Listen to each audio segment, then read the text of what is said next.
sunny. So on Wednesdays, I always host a Constitution study group. This is an informal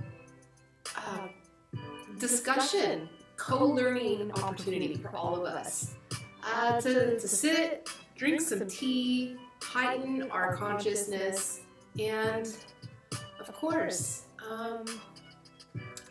learn about the Constitution, learn about the document that tells our government how to be involved and actually tells us how to be citizens as well. So it's always something good for us to be learning. I hope everybody's having a beautiful Wednesday. It is gorgeous here in Las Vegas. Absolutely gorgeous. Unbelievable weather. As you can see, I'm dressed as if it's like the summertime, but no, it's just nice weather here. Beautiful, sunny. Huh, Bitcoin?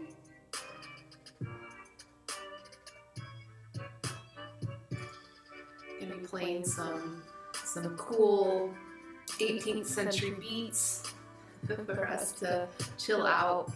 And I'm actually gonna have a guest come on today. Our good friend Brendan from Tahoe, Lake Tahoe. This was actually his idea. The theme of this stream was actually his idea, and I thought, you know what, that's great.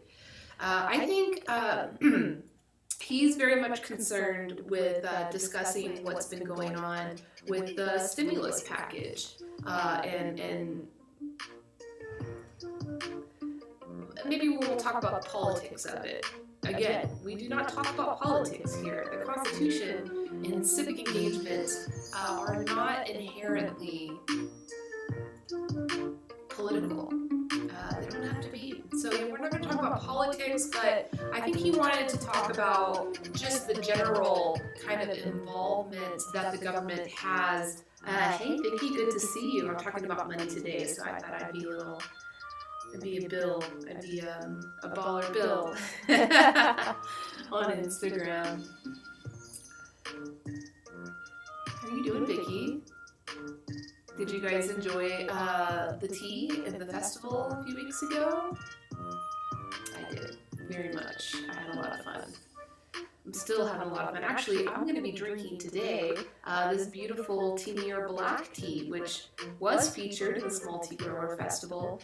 Yeah, I figured I've got all the teas just kind of sitting around. That's usually what I do when I choose what tea I'm going to drink, is usually things like this that are sitting around that I have to use. So I have the great pleasure of drinking what I think is probably one of the best teas on our catalog. And I don't drink it very often because this is a more exclusive tea that not a lot of it is made. The farm where this comes from, the Namjad family that produces this tea, they're only producing a couple kilos every batch. So it is a great privilege to be able to drink this wonderful tea.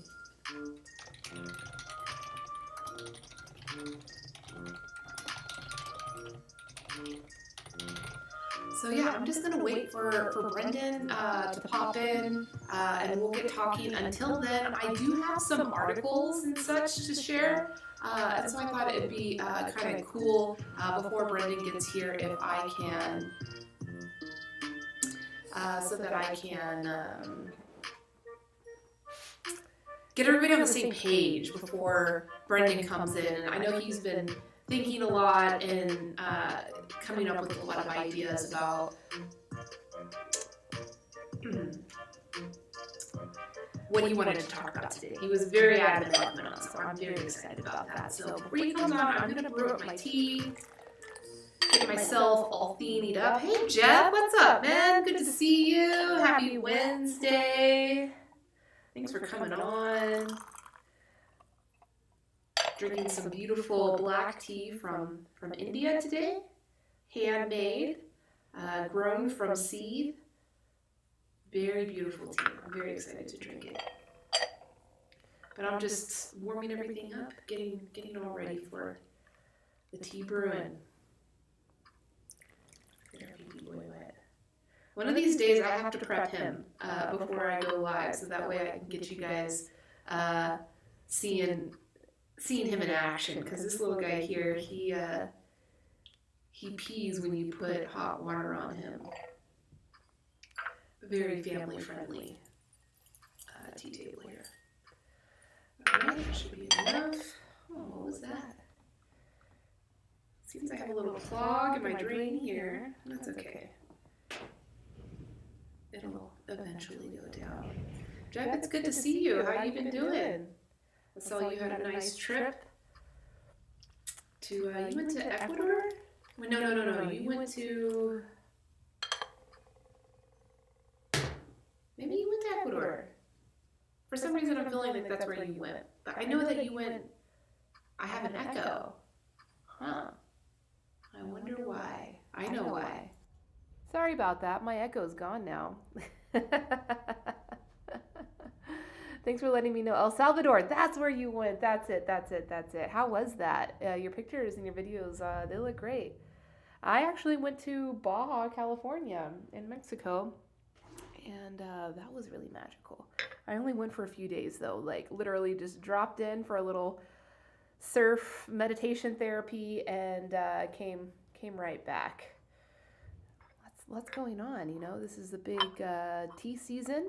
You know, when it starts getting cold outside, except for here in Vegas, doesn't really get that cold outside. But for most of the world, this is a very, very important season for tea. Thanks, Jeff. I was on. Never mind.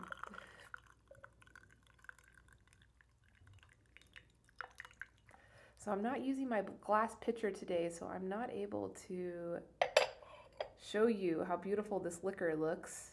Usually I'm using my glass one, but today I got my little dragon pitcher here. So maybe you can see the liquor here. Barely. Good, Jeff. I'm glad to hear you're still drinking tea. We all should be drinking tea. Oh man, that's good. This is what I needed. I just ate a very large quesadilla that I stuffed with egg and bacon and tomato and avocado. Hey, Arrow, good to see you. Thanks for dropping by the tea room. I'm just getting going today. I was going to talk about money today, talking about the constitutionality of money. So this Wednesdays, I always host this for our community. This is a co-learning experience. This is an open forum for discussion and learning together around the Constitution. Yeah, it was quite yummy. It was so yummy that I have a Bitcoin attached to me. He's not going to leave me. He's so grateful for how yummy our lunch was today. He's happy boy. Happy boy. Bitcoin, you say hi to everybody?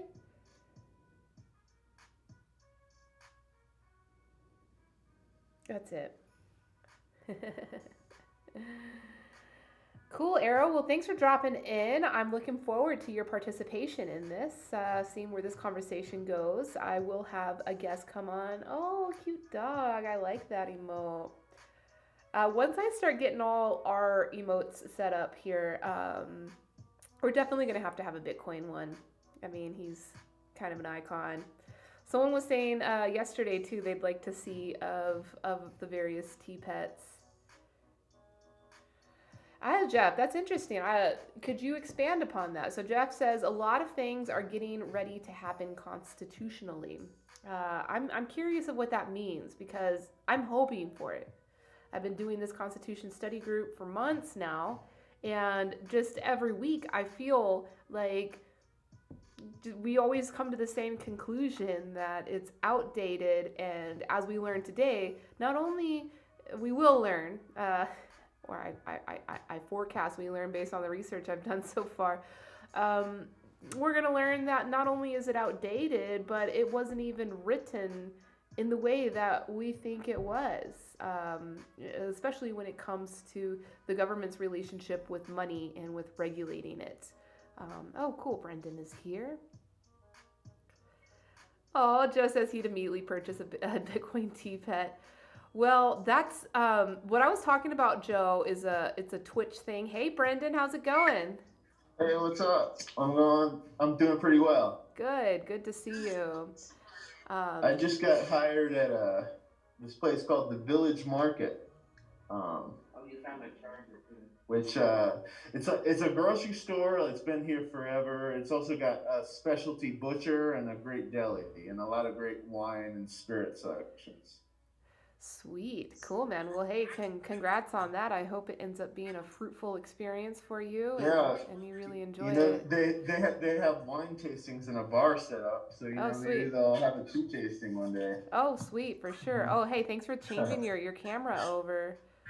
Yeah, I was wondering, could you email me a link so I could connect it with my tablet? Um, Sure. I'll email that to you. I don't know your email. Maybe I know your email address. yeah, you sent me some stuff when I got some tea. I got it. All right. All right. I'll send it there, and then All that'll be. right, And if you've got like headphones, that would be good. I do not. Okay. We'll figure it out.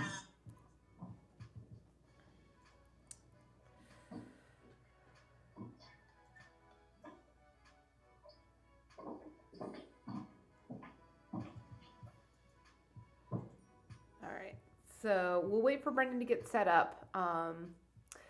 Yeah, Joe, I was talking about the Bitcoin emotes. That is it's a Twitch thing, and it's like a way for a channel to build community and build, a sense of identity around that community, and it's like an emoji, custom made emojis. And so when people subscribe to your community and join in, they get access to use those emotes within Twitch. So that's kind of one of the cool little things of the platform. And yeah. But you're saying that you would take a Bitcoin teapot. We had one, but like all of his extremities fell off, including its head. Marie at Not Made in China made that for us, and yeah. Yeah, I want that Buddha pug or whatever. Have you seen that tea pet? I haven't. That sounds cute. I'll look that up. It's a Buddha There's like a pug Buddha tea bulldog or pet. something. Oh, a Buddha bulldog. Oh, okay, I see One of it. those dogs with mashed up faces. There's a lot actually. That's funny. There's a lot of funny ones. This one's being sold on Etsy. I don't know if it's really a tea pet, but it's pretty funny looking. Cute. Let's see. Hello? Hello? Okay. There it is. There it is. Look at that guy. Funny, huh? Little fatty. Yeah. Oh, that's funny. I don't know if this is the one you're talking about, Brennan, but I'm showing one I found on Etsy. It's a Zen mini pug Buddha bonsai terrarium sculpture, but that could easily be a tea pet. I got some different views here. Oh, that's cute. That would look so cute on a tea table. So yeah, if anybody's looking for this is Tiber Cats. Tiber Cats on Etsy is selling this lovely tea pet. You can go find for yourself. All right, Brendan, I'm gonna get you set up. Your camera's off. Okay. I guess I have to start video.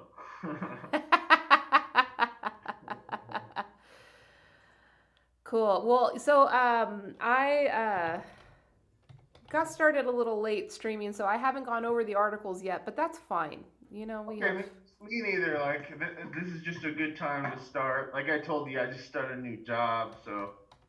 Um, but yeah, I mean, like central, like a federal bank system was considered by some maybe unconstitutional, like to have the Yeah, federal. yeah. Well, it wasn't even documented or addressed throughout the Constitution. Um, And like Even yeah, the paper Bill of money. Rights. Some people didn't even want the original constructors didn't even want to pass the Bill of Rights, the First Amendment. Oh yeah, yeah. We've gone over that before on this series, definitely.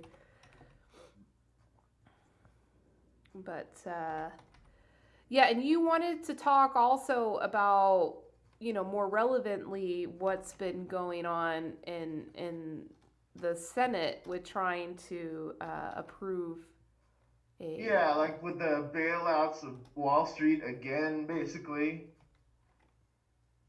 yeah. We gotta take good care of our money, people, right? I'm being sarcastic. I'm being sarcastic for sure. Hey, hey, Elise. Yeah, Can you tell me anything about this guy? that's a teapot. You're Right. showing me a teapot. Very soon, here, hold on one Well, second. I volunteer at a thrift store for the pet shelter, Oh, and sweet. this is one of their items. Oh, cool. So are you at the store now? Yeah. Oh, okay. Wait, but I thought you were at your job. Oh, it just happens to be right across the street. Living in a small town, you got kind of two plazas. I this see. is uh this is part of the original like center of the town.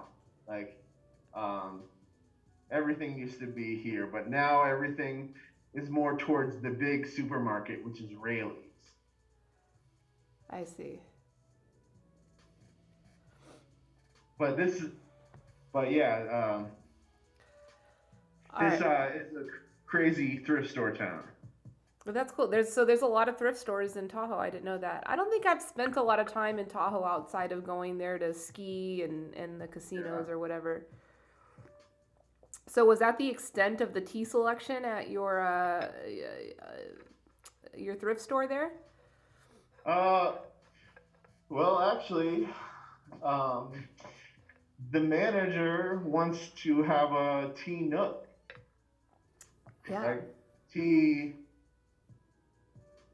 This is the beginning of it. Oh, but it's British. That's the first thing. You gotta scratch that, man. I mean, I'm just kidding. I'm just kidding. No, that's good, because that's what people will resonate with and connect with. They see yeah, and British I mean, culture. yeah. Uh, I mean, being of Irish heritage, I do have some beef with the English, but we wanted to be just like the English, so we started drinking tea. Yeah, exactly. Yeah. um, wait, Like what? We what? wanted to be like the English? When was that? Are you talking to me? Yeah, I'm talking to No, you. I'm saying the Irish wanted to Oh, be oh, oh, oh, oh, yeah. rich, like the rich British. We wanted to eat bacon and drink tea just like the rich British that we toiled and worked for. Yeah. Mhm. So is that like the ultimate symbol of luxury is drinking tea and eating bacon? Because if that's the Well, case, bacon. I mean, I'm bacon was a rich thing for sure, yeah, and like the reason that we still have the Irish still have potatoes is because we weren't making potatoes for the British. Like, but I mean, um, maybe the Irish have much more in common with India than England because we were colonized yeah, yeah. and we were both tea drinkers. Oh, there we go.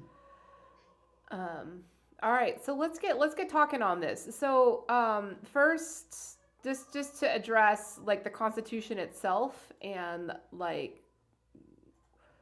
what was said about money in the Constitution. There's only one place in the Constitution where they talk about money, and Oh yeah. that's yeah. There's one place.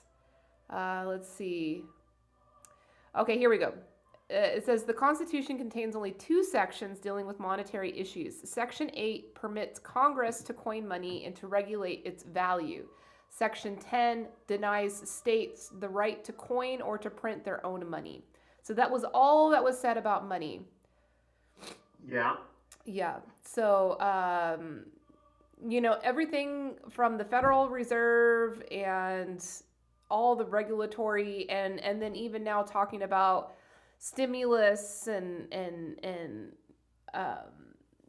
allocating, money for things is all outside of the Constitution. Like, Yeah. even like, so in that section 8, where I'll actually look it up. I want to read the exact words of it. Alright, well, which one's closed?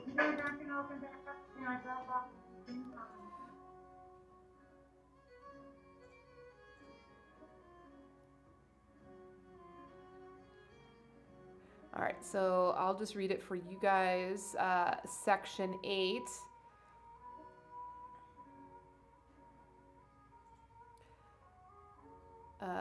The Congress shall have power to lay and collect taxes, duties, imposts, and excises to pay the debts and provide for the common defense and general welfare of the United States. But all duties, imposts, and excises shall be uniform throughout the United States, to borrow money on the credit of the United States, to regulate commerce for foreign nations and among the several states and within the Indian tribes, to establish a uniform rule of naturalization and uniform laws on the subjects of bankruptcies throughout the United States, to coin money, regulate the value thereof and of foreign coin, and fix the standard and weights and measures, to provide for the punishment of counterfeiting the securities and... Sorry, Brendan, I muted you. Oh, there you go. What are you showing me there? We have jasmine tea, a product of the People's Republic of China. Wait, where's your tea? I know that you... Tea. Is this communist tea? Yeah, it is. It's It doesn't smell communist. It's having a identity crisis, so your communist tea. Looks like our country, huh? Hi, Irish Kate. Thanks for dropping by and saying hello. Welcome to the tea party. Today we are having a Constitution study group. I have my friend Brendan here from Lake Tahoe. We're talking about the constitutionality of money. Neither Brendan nor I are historians or are lawyers or know anything that we're talking about, but you know what? That does not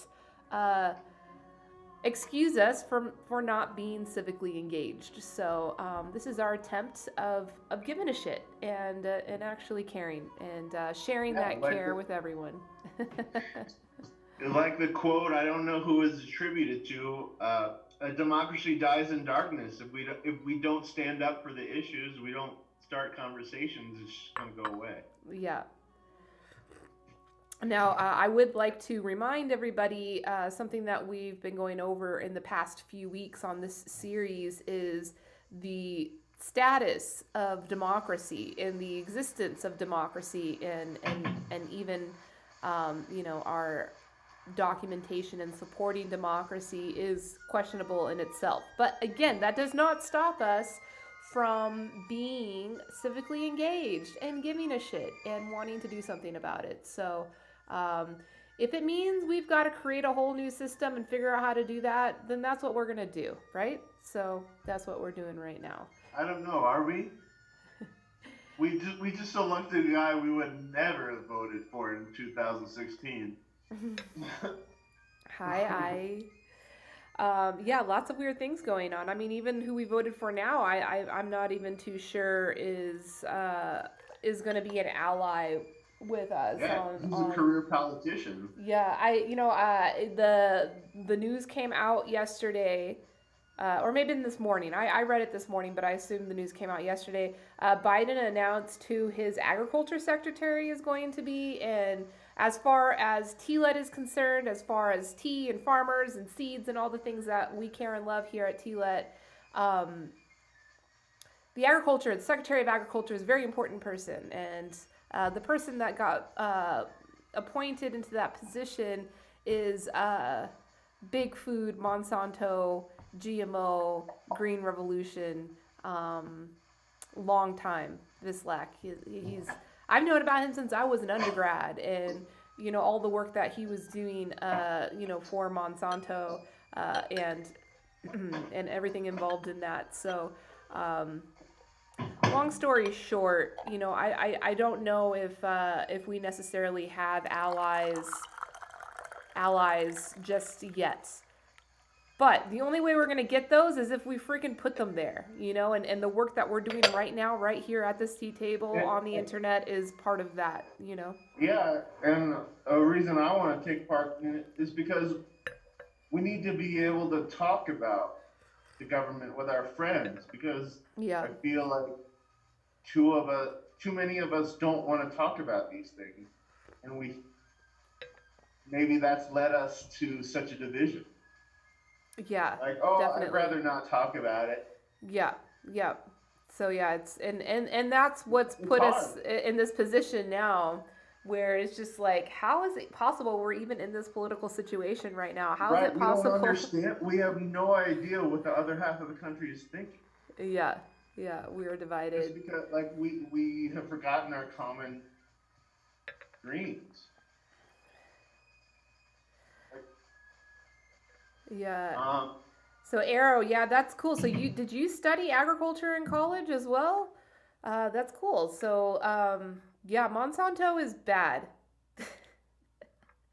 And I don't know exactly, what argument we're going to say of why they're bad, but I'm just going to say they don't have the greatest intentions. Let's not go into the details of it.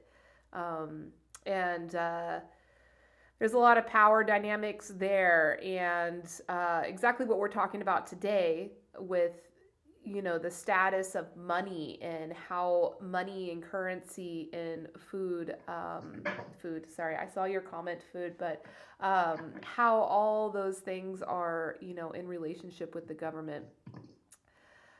You took a food systems class. Cool. I love food systems. That's my life. That's my whole life is food systems. I'm just obsessed with it. And I'd say tea, as far as Ireland was a big part of politics, because tea was served in the pubs as well. Yeah. You got it. I mean, in a small town in Ireland, you got everything from the pub. They had dry goods, they had everything. Yeah. And so political debate would go on over tea at the pub. Yeah. Not with a beer. Maybe both. I think no. Sam Adams started that. Irish, we don't drink.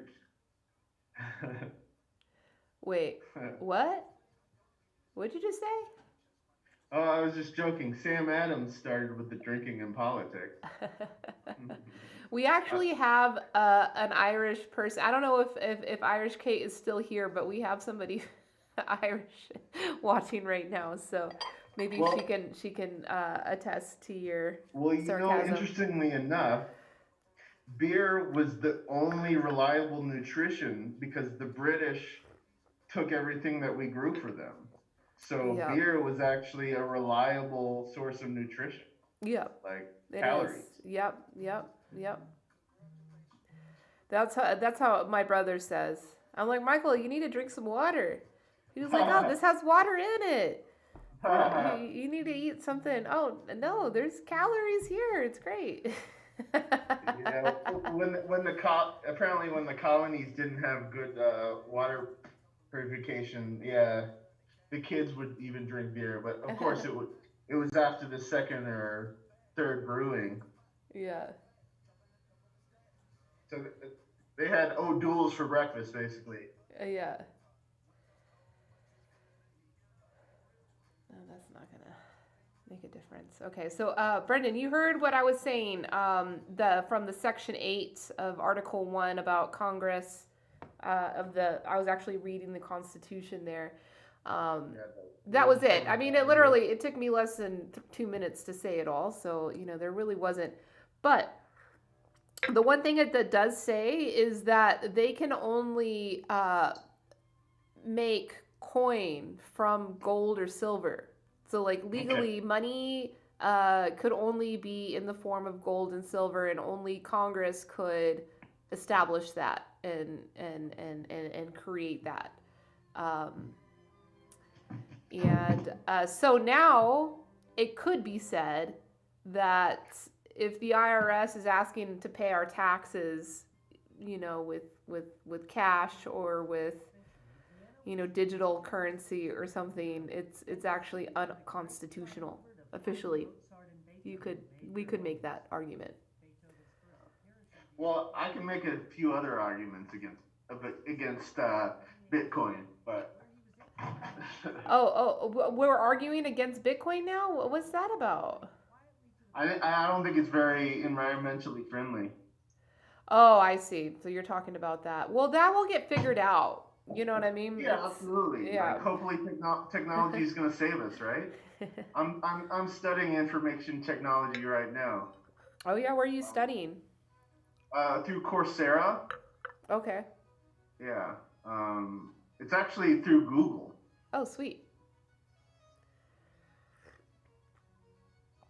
Yes, the world was built on tea and spices. The Marco Polo, man, Marco. Yeah. Are we playing that game right now?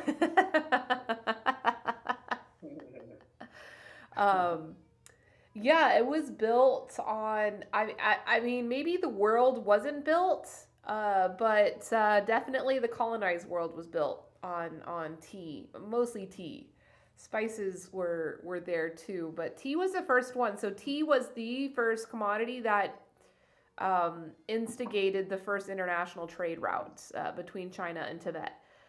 It was between tea and horses. So you could say it was tea and horses that instigated that. And then over time, all of the traders traders didn't exist just yet, but all of the people, met up on that trail. It was called the Ancient Tea Horse Road. And they would trade other things, other dried goods. And here's the interesting thing, to circle it back around to what we're talking about today.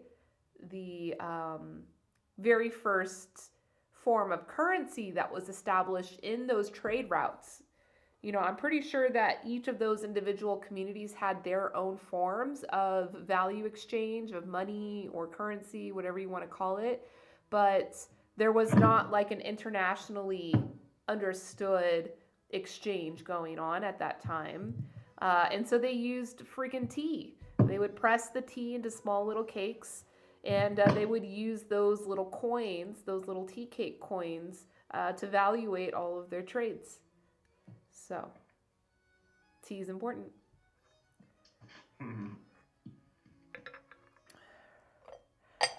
Okay, so then if the government, like, where did the Federal Reserve come from? Have you ever researched that? How did we get to the point where we're at now, Brendan? Well, I think it was the Republicans. Like, the Republicans were a very different party back in the day. I mean, we're a republic, so Republicans were about democratic representation. Yeah. I mean, I think it was. I don't think George Washington wanted a bank. No. Like, I know George Washington didn't want a king. That's why he was like, when they asked him to be king, he said no. Yeah. So the Federal Reserve was established in 1913. Just that little history I saw. Oh, wow. I picked up. Yeah. So it's a new thing. So what the fuck were we doing before that? Yeah. Right. Like, yeah. Was that the first? And why did we do it? Did we need like a navy? Was it because of military reasons? Or? Well, yeah. I mean, that was during World War I, so that's towards the end of it. But that was the end of World War One, which did change a lot in history. I apologize. I didn't do enough research. Uh, like I said, It's okay. but I hope this is a start. This is a start of something. Yeah, okay. So here I'm reading something. It says during the American Civil War, national banknotes were issued to finance the different states. Until 1913, these formed the bulk of the nation's paper currency. So we didn't even start having paper currency until the Civil War. How about bonds? When did like war bonds come out? Okay. I think they might have had them during the Civil War. Bonds.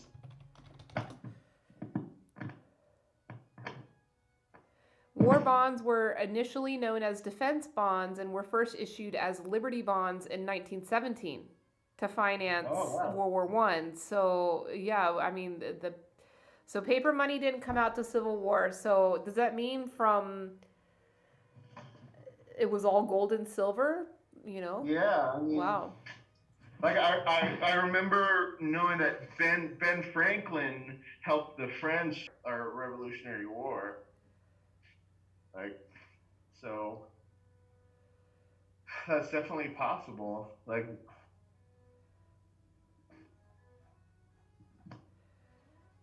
and then there's a big thing with Confederacy money and all that. I mean, there's been a sordid history.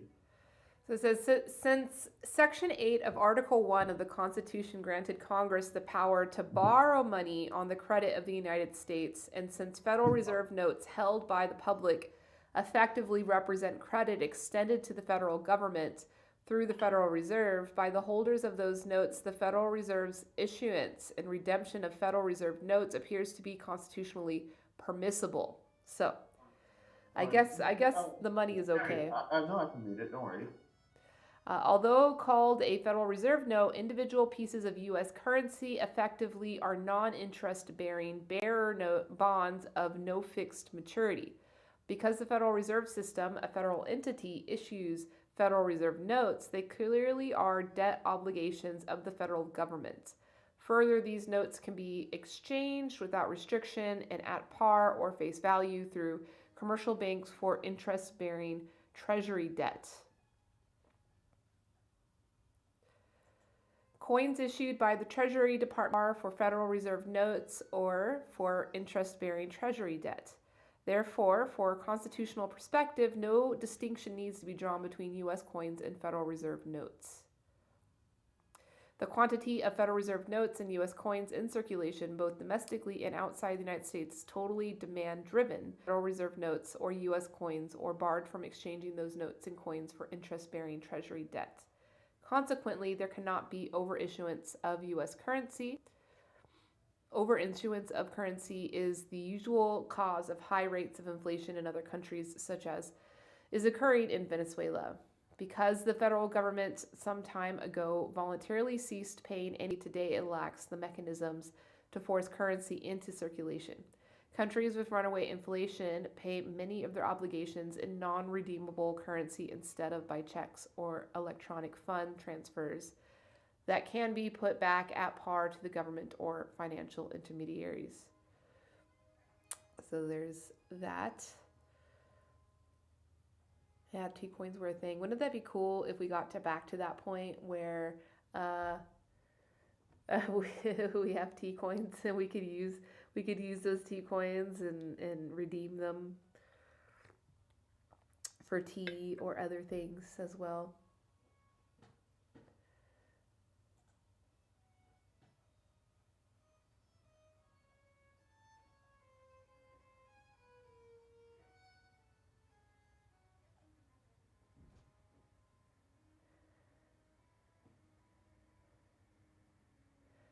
So there's 27 words that address money in the Constitution. Some of them offbeat or capitalized, like in German, pertaining to monetary policy in the founding document of the government of the U.S. Hi. Doing well. How are you? You're a volunteer. As for the first clause, Congress could set up a mint. That is all that it's about. Congress can coin money and specify what its denomination is. That is what regulate means and is an ordinary task of any mint. If you strike a coin, you put a denomination on it, an identifier. This little gold one is 10. That bigger one in silver is 1. After this, the Congressional Mint can also post a list of prices of the coin in foreign exchange. And then the second clause in Section 10 says that the one in the main 1987 prepared the document was so that the federal government could assume the massive state debts. The federal government did not want to have to bail out all the states over and over again just this one time. By forcing the states to accept only gold or silver coin as payments, states had a decent chance of staying solvent. The revenues would always be good. This all sounds brisk and efficient, but what is the problem? One criticism, a modern one, is that monetary policy is obviously such a core function of government. Things could be clearer and more expansive on this front. Another is that coin is too specific. Of course, they must be meant to make paper money too. One more is that surely states can accept something other than gold or silver coin. By the way, every time states collect our taxes today, never in gold or silver coin, they violate the Constitution clear as day. So yeah, that's where I read about that. What we lack in our modern reading of the money clauses of the Constitution is what they obviously say. They obviously say that the private economy has produced a money system that is working beautifully. There are mints striking coins. There are banks issuing paper on those coins and whatever else. There is foreign exchange all over the place serving as domestic money. And it's a great thing to behold as the economy prospers with the monetary system it gave itself organically. Here's what the government does in this context per the Constitution. Enter as a player just like anyone else, any humble individual. Want to strike up a mint, Congress? Be my guest. It's a free country, anyone can. Want to take monopoly money as tax receipts, states? Shaft your creditors and come hand in hand again to the feds to pay things off? No can do.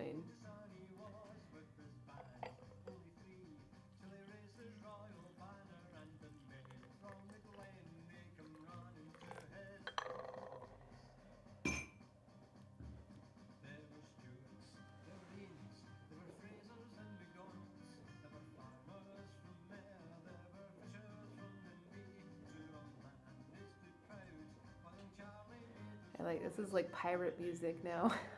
I like it. Are you ready, Brendan?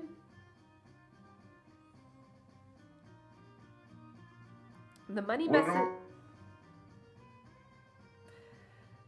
I supposed to be ready for it? Oh no! I mean, it just seems like you got busy there. Oh yeah. Well, I can just imagine. I mean, probably anywhere outside my house. Much. So like a Salvation Army didn't. There's a place that didn't pick up stuff we were supposed to, and I don't know. It's. Okay. Cool. But what are we talking about? If you need to go, you can go, Brendan. It seems like you're busy.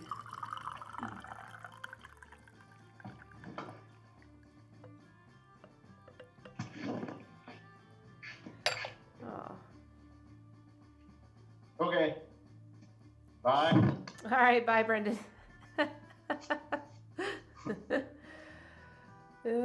Okay. It's lagging. I'm sorry about that. Let's see.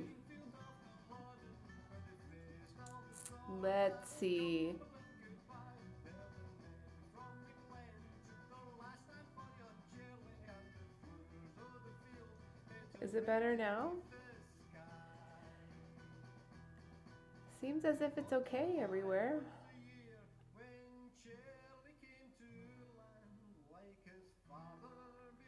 Oh, maybe it was lagging.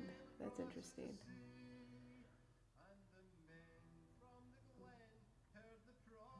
Hi, Cindy. Oh, that's interesting. Yeah, something happened about a minute ago.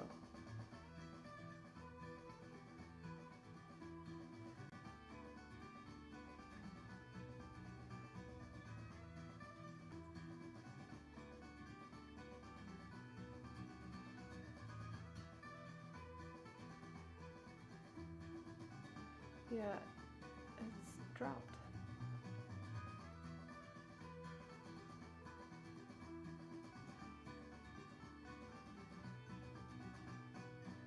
Oh, you think it's the cam?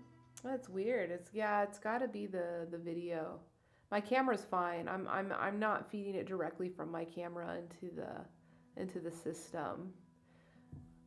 It's like but it's probably just the video file getting laggy. Something happened about like a minute and a half ago. I can see in my my bit rate. Unstable. Oh, now it's telling me I'm unstable. Let me work on this. Sorry, guys. I'm not sorry. Thank you for your patience.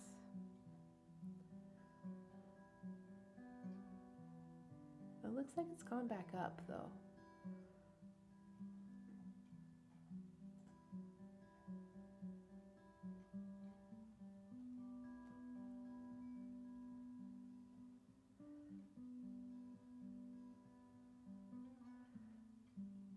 Yeah, I don't know what happened.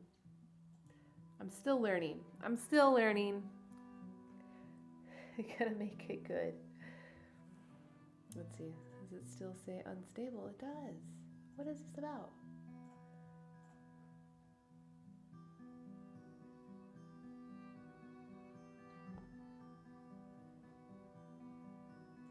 Let's see this one. Oh, sorry about that.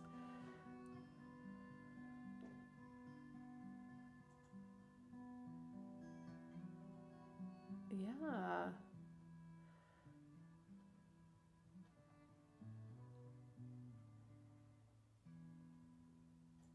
I've been unstable for 6 minutes. 10 minutes total through this whole stream. I'm so sorry, guys. Bummer. No delay. I don't know, it says it's okay. It's definitely me not having my video file going good. Oh, it's too bad. Brendan had to go. Man, he is like he contacted me a few days ago, was like, I have to come on Wednesday. I really want to come talk about this. And I'm like, okay. And then he just started a job today. So that's what happened. He was busy with that, a little chaotic in his job.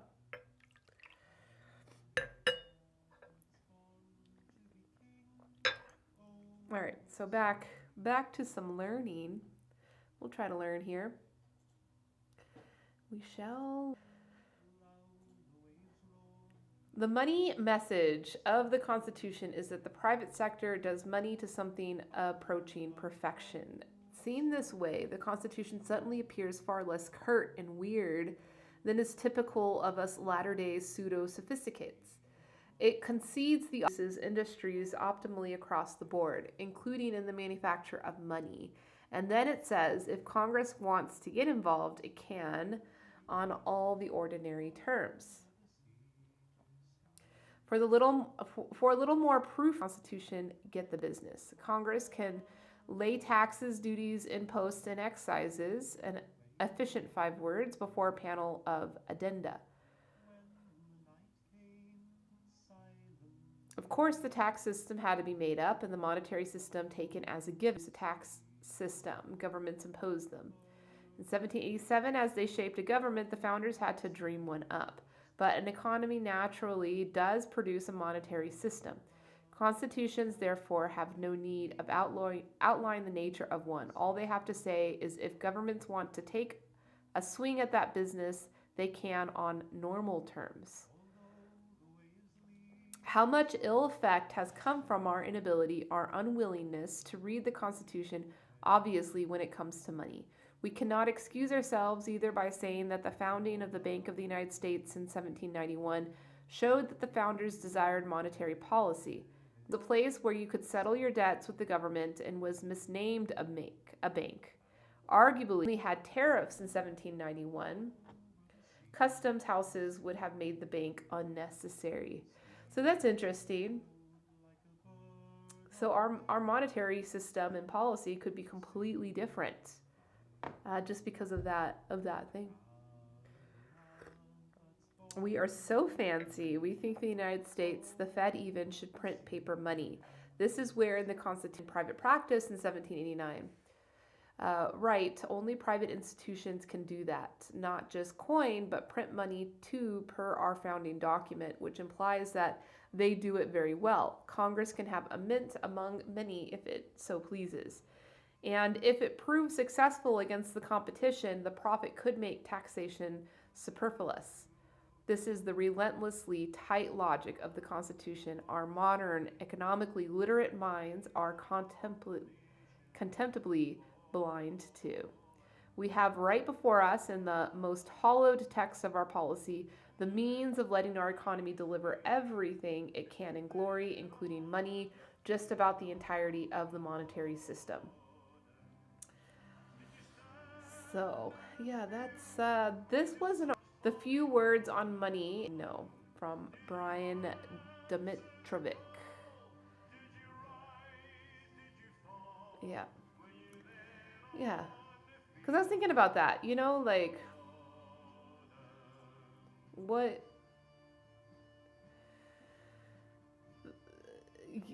yeah, the history of money. We take it for granted, it's something that we have to deal with, all of us have to deal with, like, on a daily basis. And, why?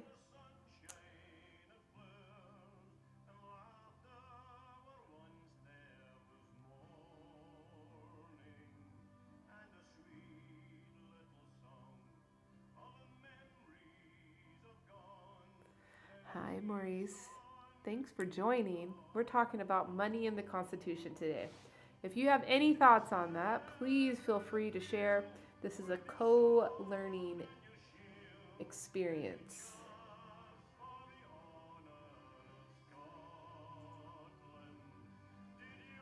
Yeah, I'm still. What to do about this?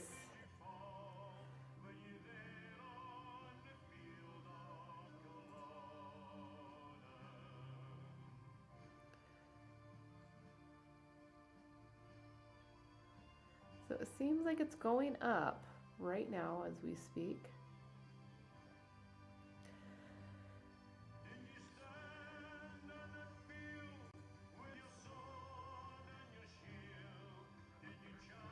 You pay for your tea with Bitcoin, that's good. We talked about that before. Yeah, we talked about that. We sell tea with Bitcoin. We've been doing it since 2013. Huh, Bitcoin? We even have a mascot. I don't know. You didn't. Yeah, this is Bitcoin the dog. He's a cutie. He just wants to eat more food, though. That is all he's concerned about.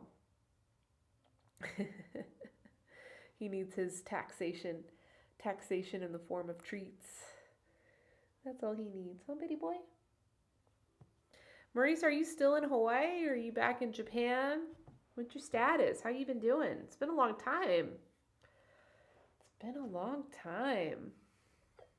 drink some more tea. Today I'm drinking a black tea from South India. It's called Tenir tea.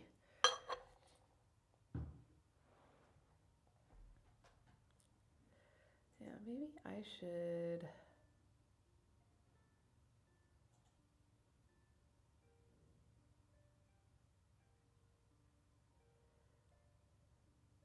reduce this. Maybe that makes it better if I reduce my bit rate.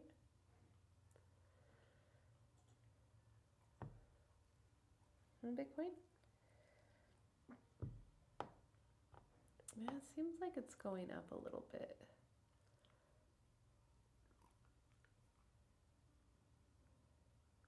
Definitely wasn't as bad as when it first dropped.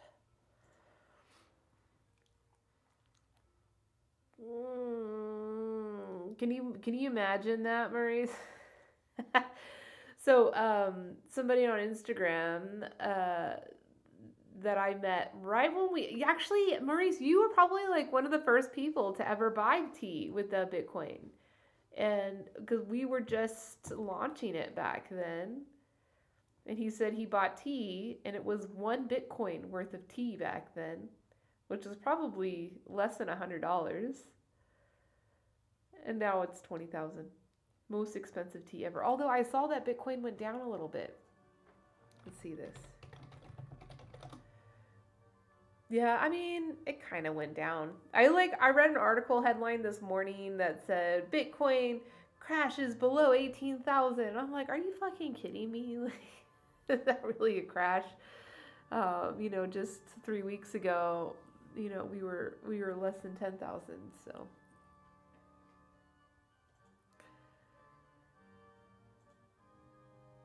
still saying unstable. I'm so sorry, everybody.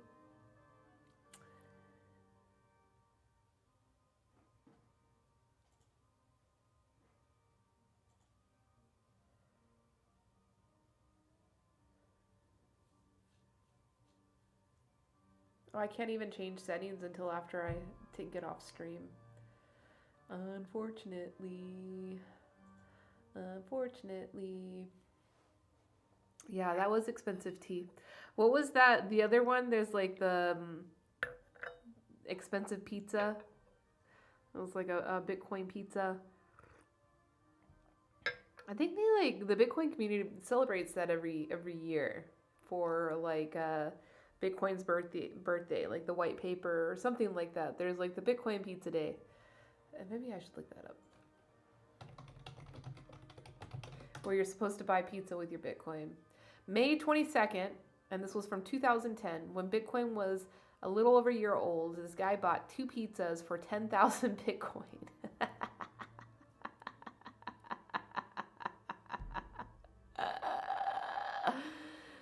10,000 Bitcoin. Yeah, okay, you knew about it, Maurice. I knew about it. Yeah, May 22nd. Yep, you got it.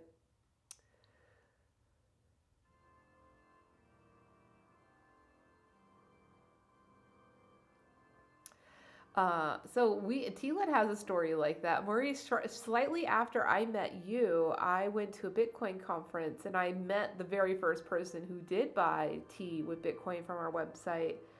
And he turned out to be a very early Bitcoin miner. Really nice guy, is now a good friend of the company, good friend of mine. And this was back when I was still fundraising for the company. And he's like, well, can I invest? And I'm like, well, with Bitcoin? He was like, yeah, I'll give you some Bitcoin. And yeah, he ended up investing what was $50,000 worth of Bitcoin when it was worth $75. So what is that? I always forget how much that is.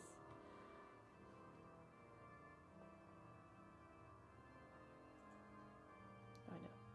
50,000 times 75, right? 75 per Bitcoin. Wait, no, it'd be the opposite. Wait, no. $3.75 million. Wait, no, that's how many Bitcoin. Wait, no. Why am I having...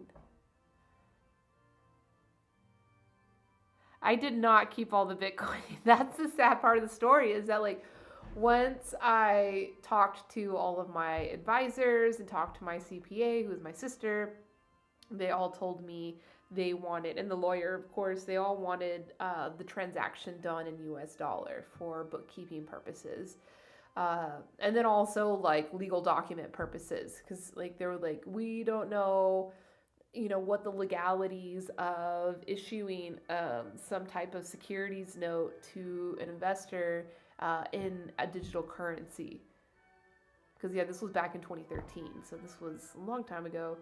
And I think even now it's still murky, like what those standards are and what the legalities are for that. But I don't know why I'm having so much trouble with that math. So $75 per Bitcoin, $50,000. So how much Bitcoin was that? That is, you divide it by 75. Okay, got it. And then you multiply that by its value. So that was what? Remember how many, but 6666666. Never sell Bitcoin. You're right. Well, I'm okay with what happened in that situation because I got the legal value that was agreed upon in that transaction, and it was fine.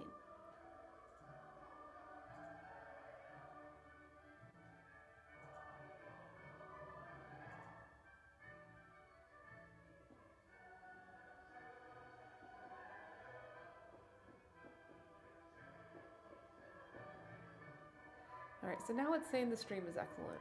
I don't know. We'll see. Sorry, guys. We lost all of our viewers because my video kept lagging. Yeah.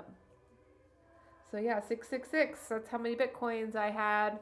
That's a good amount of Bitcoin. I really should have kept that. But it's okay. My sister was insistent. My lawyer was insistent. And they checked up on me afterwards, too. They wanted the proof because they didn't believe me. They were like, you're totally going to be keeping that Bitcoin. The box jelly had a beer tap with a QR code to tip Bitcoin. I tipped like $20 when Ray Chung still has and likes to show me is now worth 5K. That's awesome. See, that's good. I do have some Bitcoin, but it's not an important part of my company's Bitcoin story. I like to keep it at that. Because there's so much value to Bitcoin. Like I know in like this story, you know, getting a $20 tip that's now worth $5,000. It's a good story. Feels good. It's nice to share. But like it's not as good in the big picture. It's not as good as the ultimate benefits that we're going to see from cryptocurrency.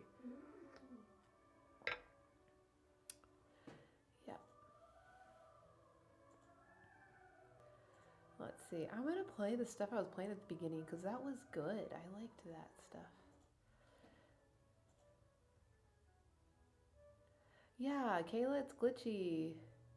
I cashed it, psych. I cashed it out that time because my lawyer made me do it. My CPA made me do it.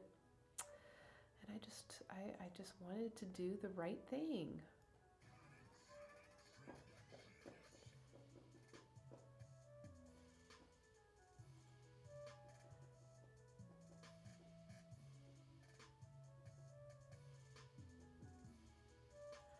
Yep, psych. I should have kept it.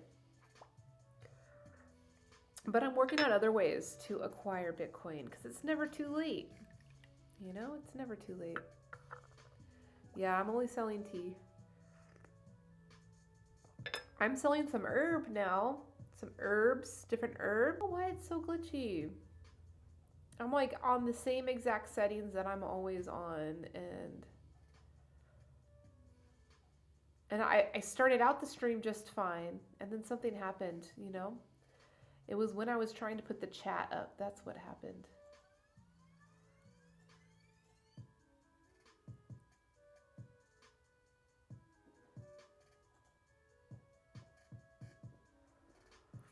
Yeah, I'm selling some herb like this.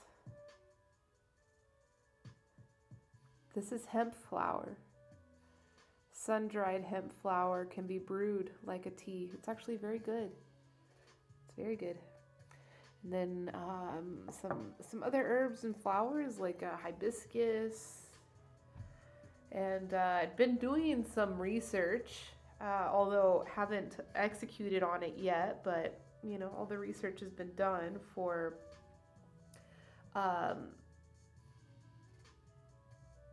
like Ayurvedic herbs, like turmeric, ginger, tulsi. That's a whole different animal, though, for our business model to take on. Not to say that those industries don't deserve a business like ours to help and uplift them. That will come. But it's just the conditions and the business model. Everything is completely different when you're dealing in strictly commodity products. Like tea is a commodity, yes. Like for the most part, in most of the world, in most of business, most of the production of tea is a commodity. But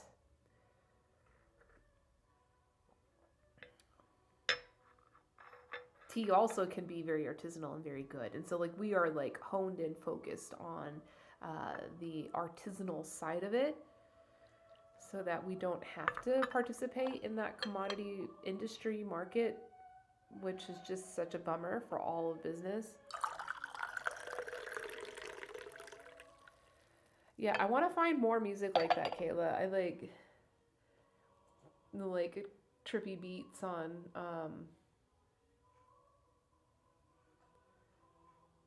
let's see if I can find more.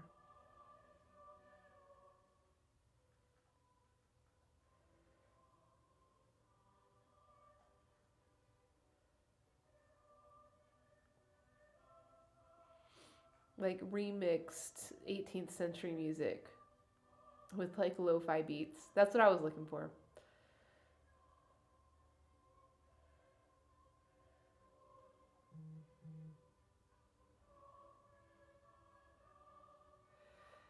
Yeah, Wiz, everybody's telling me my stream is I installed some new widgets in my video, and I think that that's what's happening. So I gotta take them out. We're always testing new things. You always gotta be testing new things, finding out what works.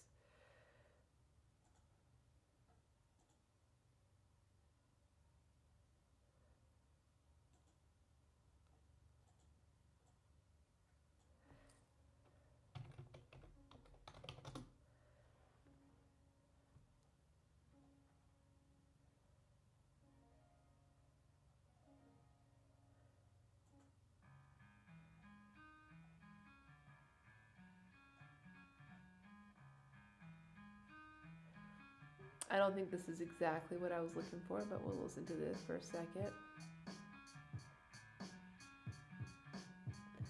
Yeah, there needs to be more of that. Musicians need to create more of that.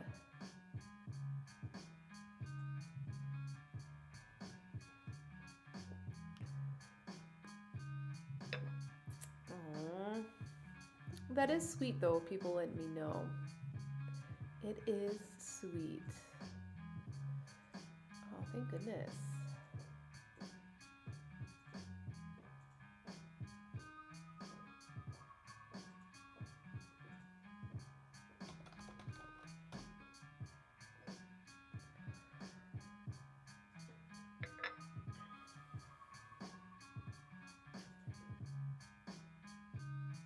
Oh, it's stuck now. It's straight up stuck. Let's check it.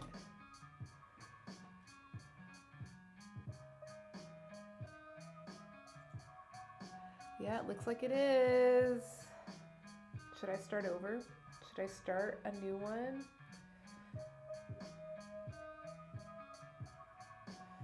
Yeah. My video is stuck for everybody. I'm sorry, guys.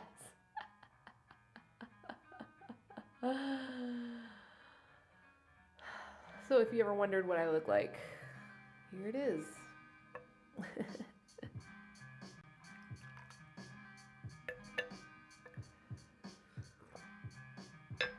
All right.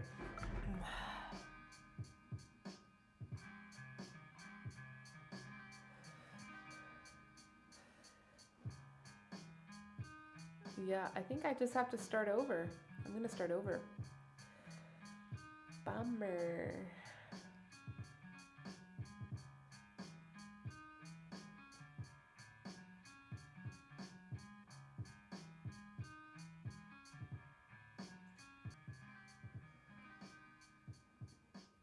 All right, everybody, we're back.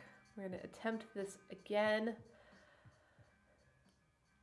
Just because you guys deserve a good quality stream from me. I know that's what it was. It was the chat. I turned that chat widget on and it just caused it all.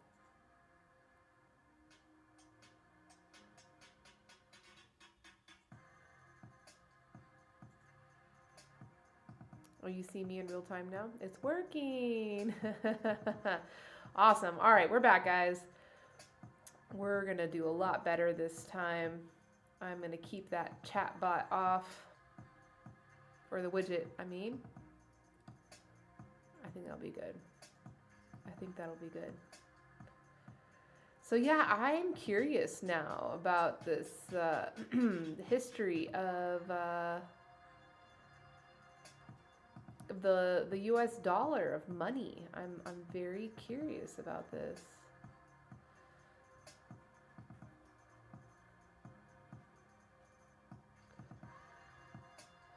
Hold on one second.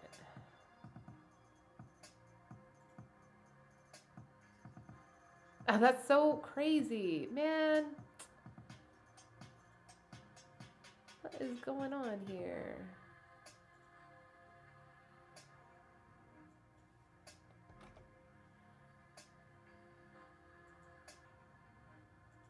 At least the video is still there. I just think it's lagging.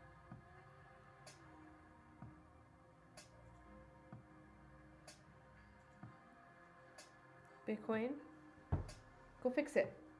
Go fix it, boy. Go fix it. Oh yeah, it is still low. It is still a problem, huh, Bitcoin? Bummer, bummer, bummer, bummer. Maybe if I just remove these.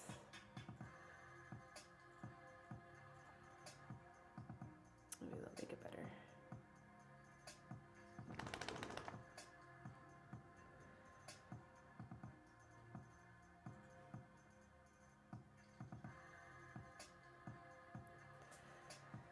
Creature from Jekyll Island. I don't know. What is this?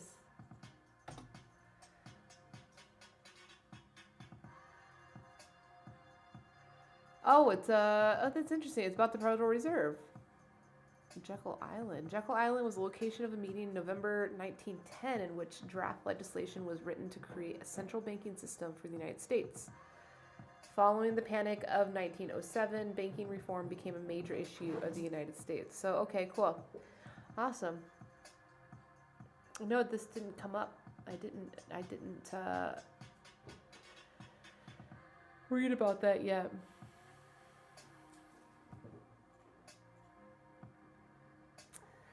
So that's about G. Edward Griffin.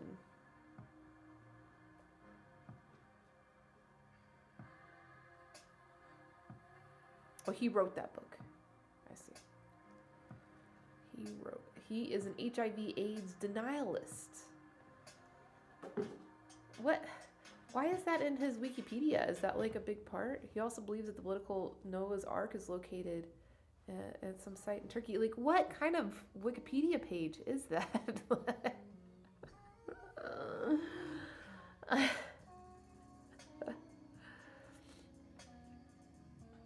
I'll check that out though. Kayla, have you read that book?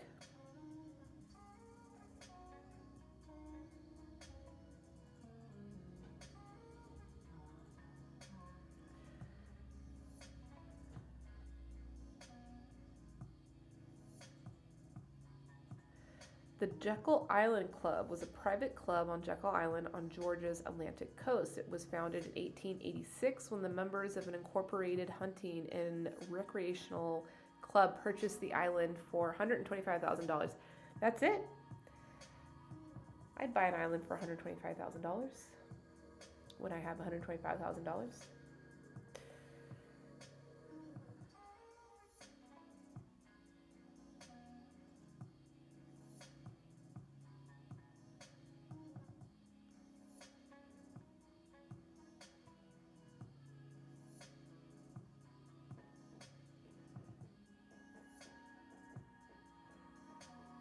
A bunch of banksters went to Jekyll Island and created Federal Reserve.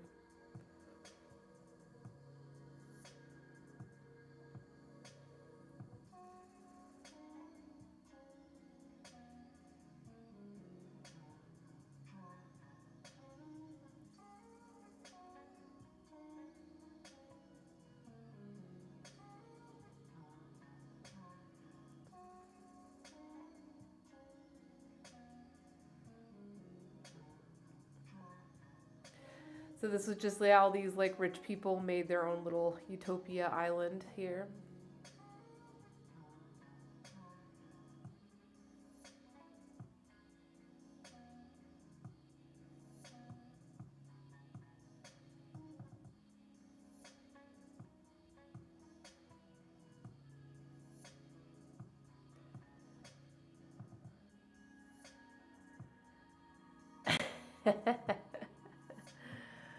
I know nothing about it either.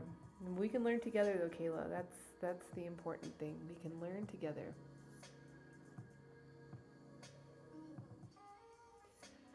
Did you have fun on Twitch last night? Oh, it looks like my bitrate's back up. Looks like I'm doing better now. I should be good now. My video should be solid. I should be solid. Yeah, it looks like it. Looks like my video's good. Everybody, come on back. Come on back. So it's the location of the meeting in November of 1910.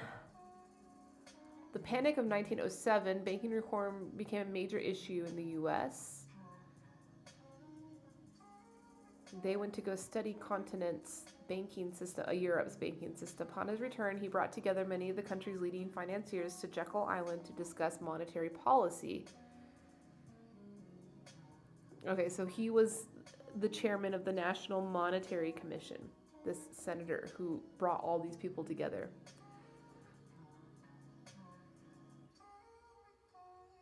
On the evening of November 22nd,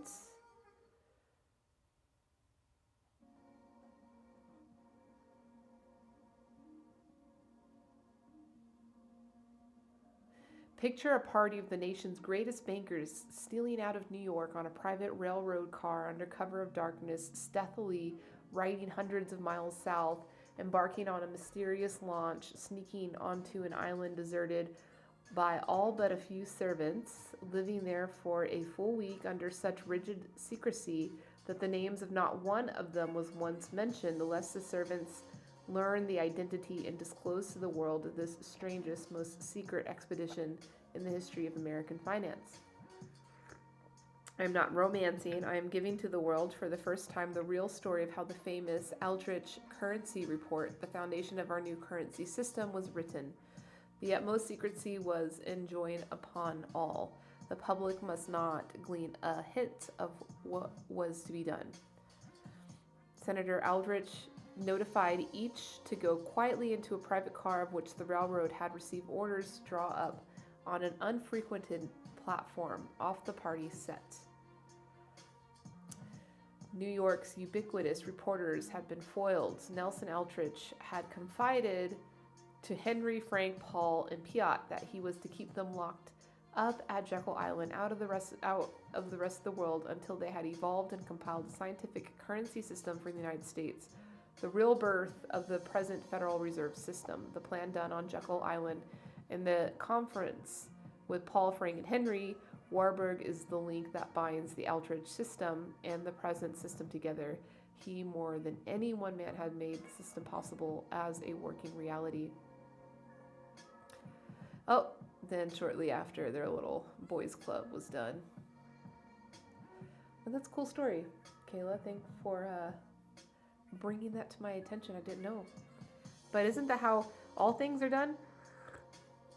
You know, the people get together and just like, okay, we're going to do it.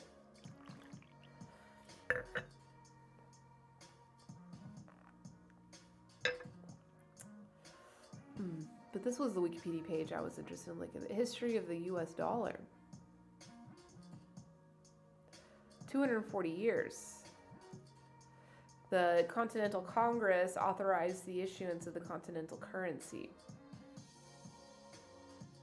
But not until 1792, they made the dollar the standard unit of money.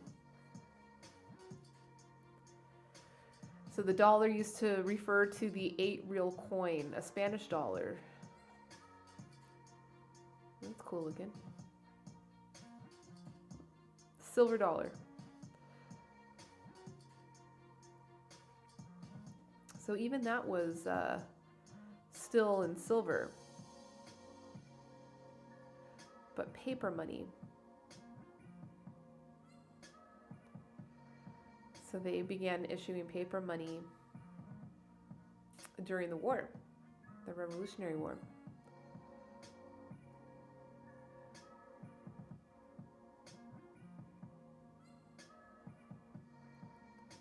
They issued $241 million in these notes during the Revolution.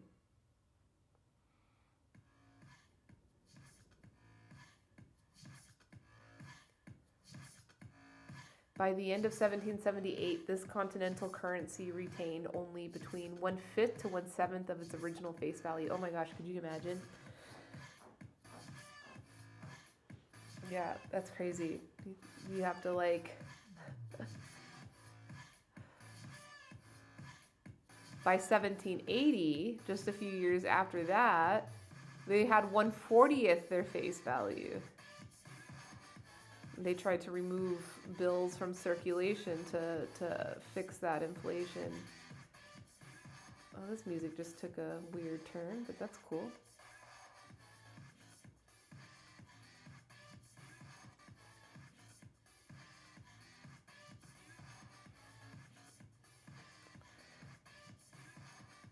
Continentals had become so worthless they ceased to circulate as money by 1781. So even, wow. So they really didn't have money during the time of the Constitution. The money that had been created and circulated had lost all of its value. And then we didn't get the dollar until, let's see.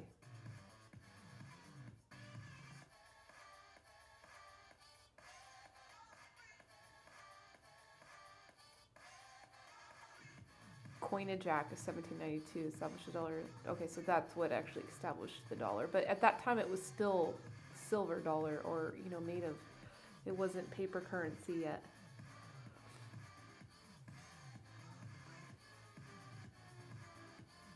Okay, and then during the Civil War was when we started printing paper again.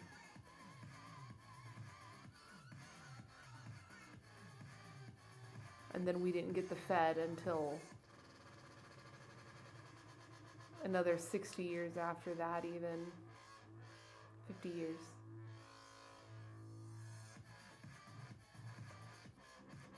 So the Gold Standard Act of 1900 provides that the dollar, consisting of 24 8/10 grain of gold, 9/10 fine, as established by Second 3511 of the revised statute, it shall be the standard unit of value, and all forms of money issued or coined by the United States shall be maintained at a parity of value with this standard.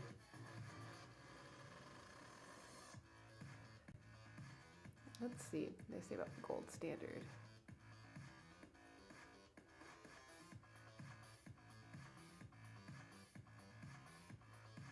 Most nations abandoned the gold standard as the basis of their monetary systems at some point in the 20th century, although many still hold substantial gold reserves.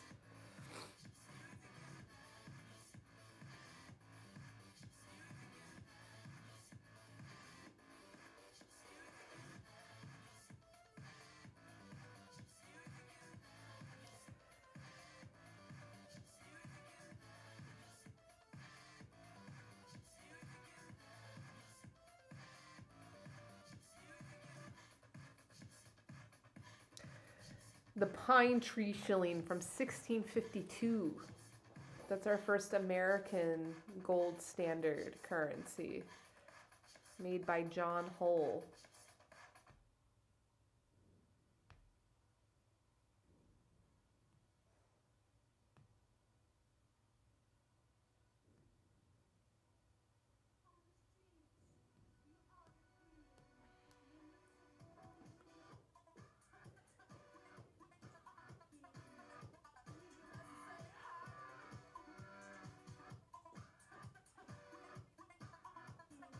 Yeah. I don't know.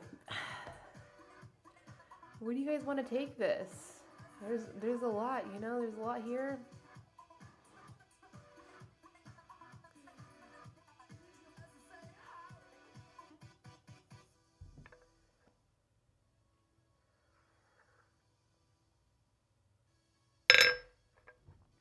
Let's read this one. This is from American History from, who is this organization? I don't know. Let.rug.nl. What is .nl's top level domain? What is that? Netherlands. Yeah, that's from that's what I thought. That's interesting. So this is a document from the Netherlands about American history.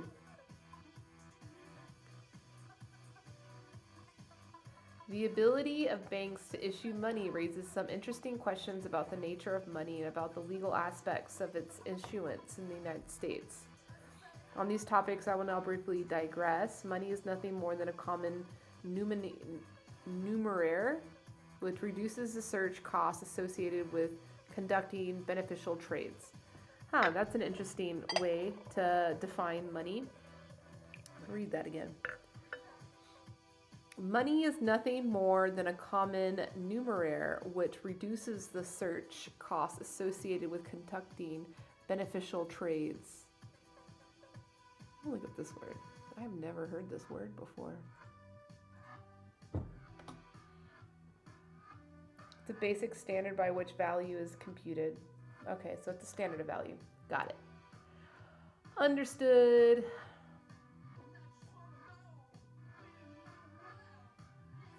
Money is also a psychological abstraction. This is an interesting document. A psychological abstraction. Literally anything can serve in this capacity as long as people are willing to accept it as a medium of exchange, if it maintains its purchasing power reasonably over time, and if it can serve as a convenient unit of measure. An official government edict is not necessary to create money. So, yeah, Bitcoin or any other cryptocurrency that you may want to create, and the people that are going to be a part of that economy, as long as they attach value to that currency, no government needs to say if it's officially a currency or not, if it's money or not. Money is money. That's cool.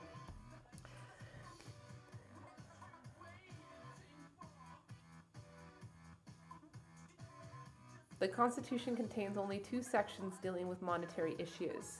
Section 8 permits Congress to coin money and to regulate its value. Section 10 denies states the right to coin or print their own money. The framers clearly intended a national monetary system based on coin, and for the power to regulate that system to rest only in the federal government. The delegates at the Constitutional Convention rejected a clause that would have given Congress the authority to issue paper money. So they did review that. They did consider paper money being a part of the Constitution, but it got denied. They also rejected a measure that would have specifically denied the ability to the federal government. Although the Constitution does not state that the federal government has the power to print paper currency, the Supreme Court in McCulloch versus Maryland from 1819 ruled unanimously that the Second Bank of the United States and the banknotes it issued on behalf of the federal government are constitutional. If the federal government only is permitted to issue money, coin, or paper, then how could state banks issue money? State banks did not coin money, nor did they print any official national currency. However, state banks could print bills of credit in exchange for specie deposits. These notes would bear the issuing bank's name and entitle the bearer of the note's face value in gold or silver upon presentation to the bank. State banknotes were a form of representative money. They were not gold or silver, but they represented it. The notes were more convenient for conducting large transactions than their specie counterparts. Is this like just gold and silver, specie, this word?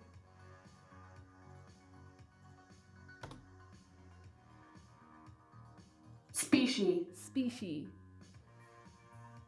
Okay, it's just coins. So specie, this word, it just means money in the form of coins rather than notes. Specie. Learn a new word today.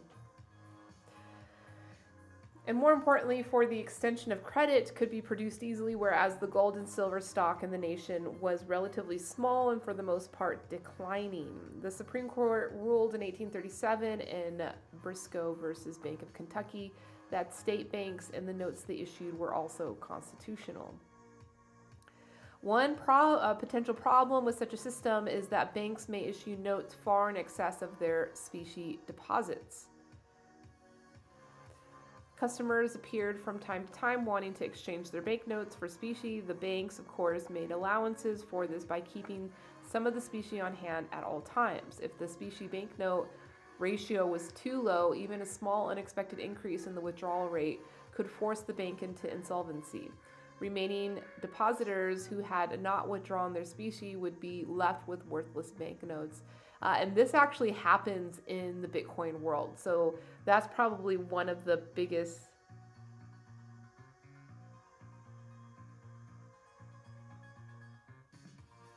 Yeah, I wonder, do the words have connections, specie and species?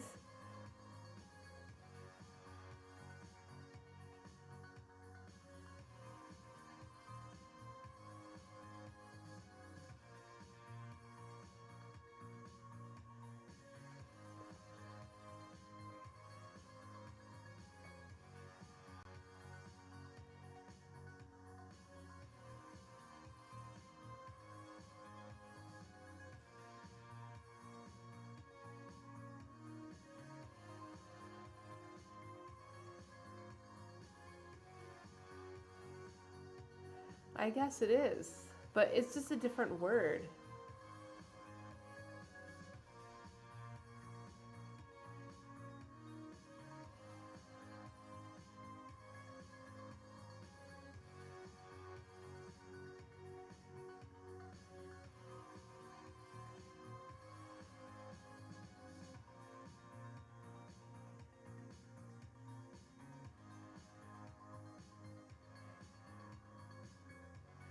Yeah, I don't know. I can't find the answer to that, Kayla.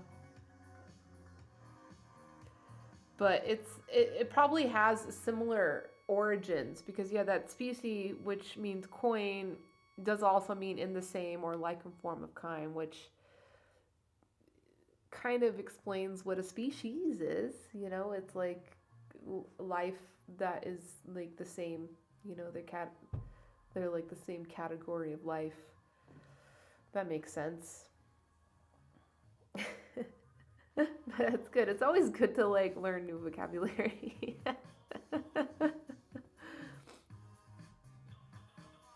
But yeah, this problem with banks, you know, offering promissory notes. I mean, pretty much that's what a dollar bill is. You know, you go to the bank, you have your gold. Yeah, your coal, of course not. The bank's not going to take your coal. They'll take your gold, though. So you take your gold to them, and then they will. I mean, this is a very basic definition of money, but then they will exchange that gold for the representative value of that gold in that dollar bill. And then they will store that gold for you with the full intention that if you come back with your dollar bill, they'll swap it back. Like that's the value exchange there. Of course, that's not how it really works. It's a lot more complex and there's other things going on, but that's like the simplicity of it. And so the same thing is happening for cryptocurrency world. You have these banks or exchanges where now you're taking that dollar bill, and well, now it's digital. You know, you have a bank account that you can digitally call on to wire money, your promissory notes to other places. And So the exchange will accept your fiat currency, your US dollar, your yen, your renminbi, whatever your currency is, and then they will do the same thing. They'll take your money and then they give you this Bitcoin. And then, the idea is that you should be able to change that back at any time. And the biggest areas of fraud and bad business going on in cryptocurrency is in these exchanges. The biggest one was one in Japan called Mount Gox. Was that what it was called? Mount Gox? Anyway, there was one of those Bitcoin exchanges, and they had well, actually, they didn't even give the Bitcoin, because a lot of times when you buy Bitcoin, you're not taking it so that you can go use it somewhere. Like, if in the case of the bank, it's like, yeah, I want to like put my gold somewhere safe, because that's the actual value is the gold. I want to put it somewhere safe, but then I still want to be able to use that value. And so those dollar bills allows you to go use that value in your day-to-day, go buy the things that you need. So in this perspective, Bitcoin is kind of like gold. But anyway, you go to the exchange, you buy your Bitcoin, you're buying it as an investment. You're not buying it so that you could go use it. So what happened with a lot of these exchanges is that they like made promissory notes of exchanging money for cryptocurrency that didn't exist. And when those users tried to go back to the exchange and get their current, it wasn't even exchange at that time, because they had already bought the Bitcoin and they legally owned that Bitcoin. They were promised that Bitcoin, though, you have this much Bitcoin in your account, you can access it anytime. And so when they went to go access the Bitcoin, it was non-existent. That exchange had like overextended their promises. And that's bad. That's a terrible thing. That's terrible business. Not even to say that that's like a money problem. That's just bad business. That's like con artists in the business arena.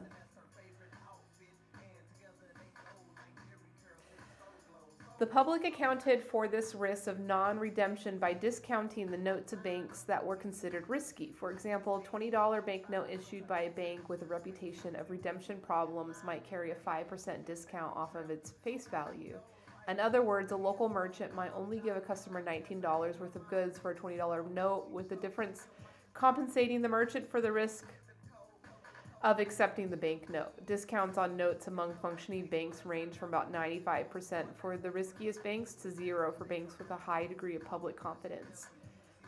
In the advent of the free banking era, there were 712 state banks in operation in the U.S., each with its own currency.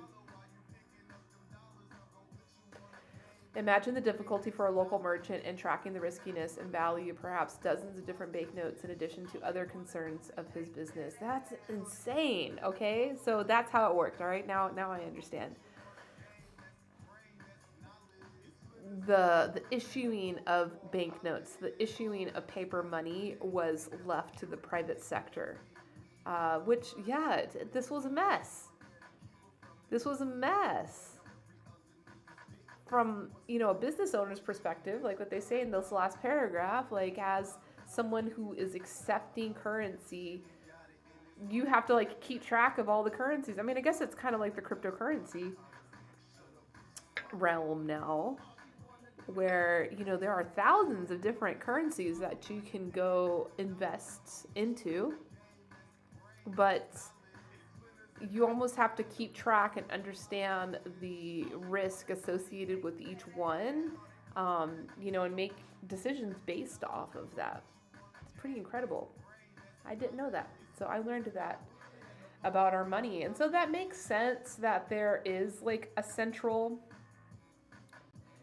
but what doesn't make sense is the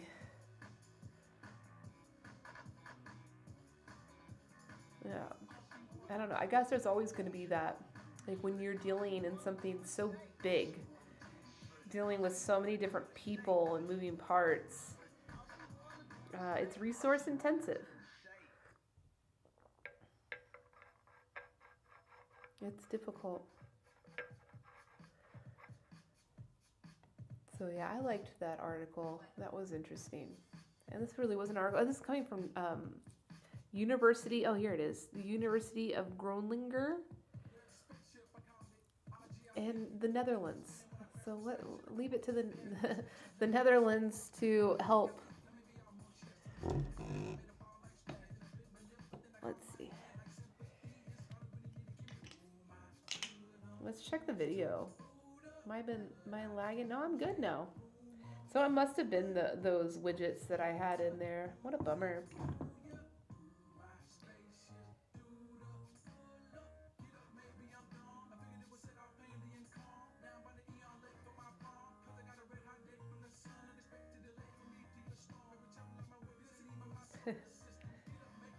Yeah, Brendan says he's sorry. He says next time he is going to be prepared.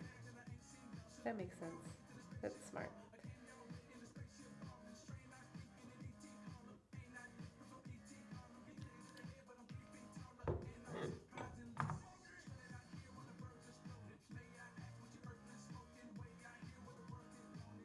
Hey, Tef. How's it going, man? You need to hit the hay. That's my comment to you. Tef, go to bed. Go to bed right now. It's too late for you to be awake. You have a big day tomorrow. You have a lot of awesome things you need to do tomorrow. You need good rest. Drink a big glass of water before you go, because you can never not drink a big glass of water anytime. Sleep well. Dream well. And we'll see you tomorrow, I'm sure. I'm sure. Cheers. Cheers to Tef's rest. I don't even need to tell you what Kayla said, because Tef, I've set it up now that you can see what Kayla is saying.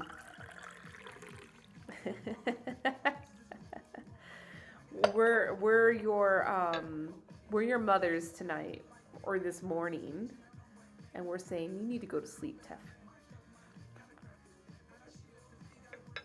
You need to go to sleep.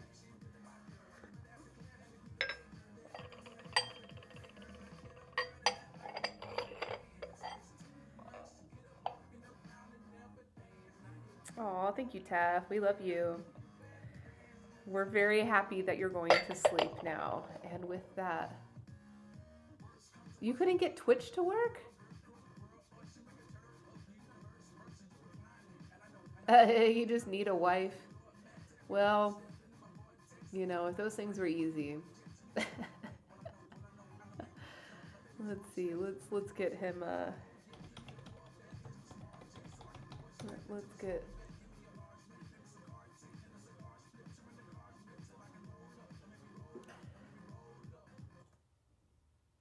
Let's get some sleepy music for Tef. Help Tef get to sleep. Man, so this is what my stream has become. My stream has become the place for all the single people. I think that's what's happened.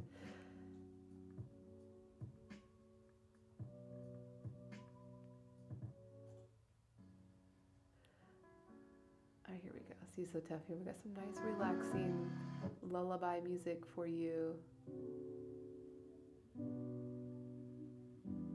Oh, and this is interesting. We'll see how this is.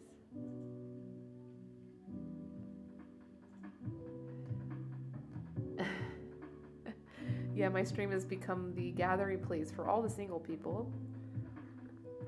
That's good. So this is good. This will work, because once I generate a large enough audience, we'll start to, we'll start hooking everybody up.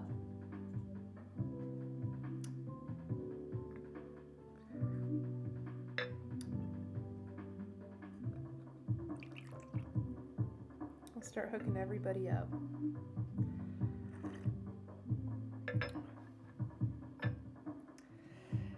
And Tef, if you weren't all the way, Kayla asks, who says that tea and connection don't go together? That's my friend Jeffrey Norman, Lazy Literatus. He is a tea blogger from Portland, Oregon. And yeah, he says that.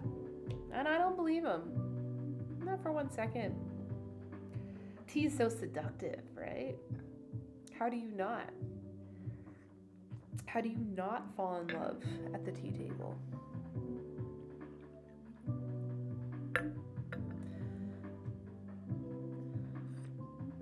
But yeah, Tef, it's too bad. You live in Denmark. Kayla here is looking for a suitor. We could have arranged a little blind date, a little blind Twitch date. That would have been fun. Yeah, I wonder why Twitch wasn't working for you, Kayla. People were complaining about some issues on it earlier today, so maybe there was some issues. I wasn't seeing anything, but I was seeing people. Yeah. Kayla, you said you've seen some super intimate connections at some tea places. It's true. It is very intimate. There was I have a friend here in Vegas that is doing a series of like speed dating type of events. And she wants to do like innovative, creative, new things. And oh yeah, this sleepy music is for our friend Tef in Denmark. We're hoping that he is having a delightful time going to bed.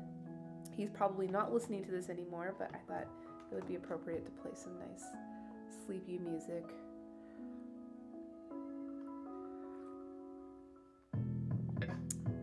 But yeah, she does these like speed dating events, and she met with me because she wanted me to serve tea at them.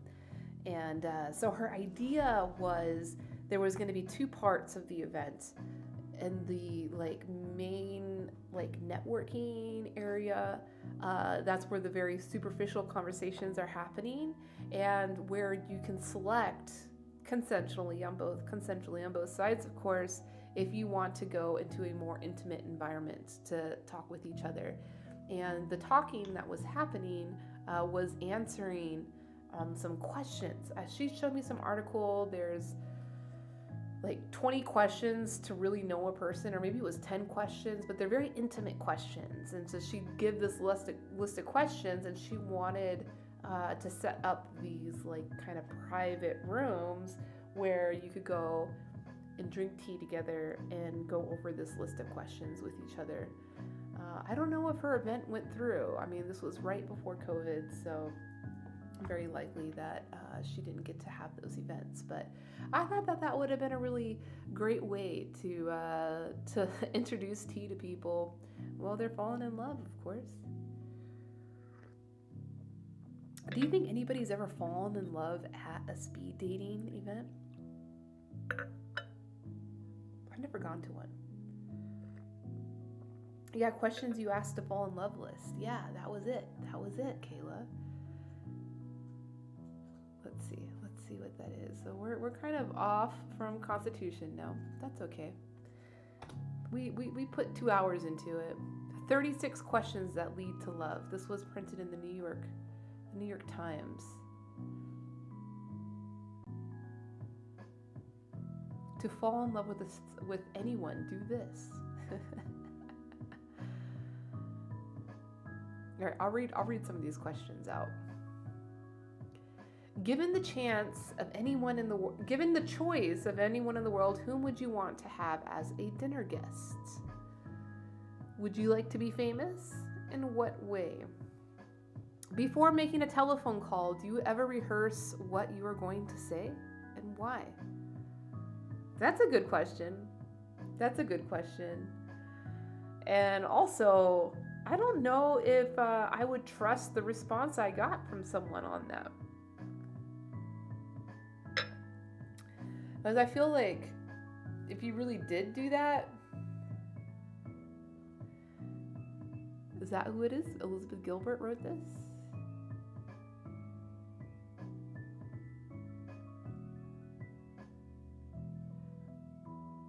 That must be a different list of questions than what I'm looking at right now.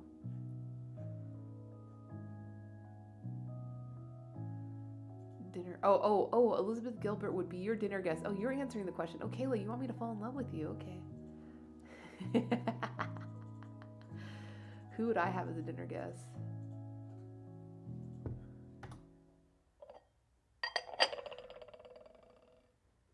Oh, she's a journalist. Oh, that's the woman that wrote Eat, Pray, Love. Oh, cool. Awesome.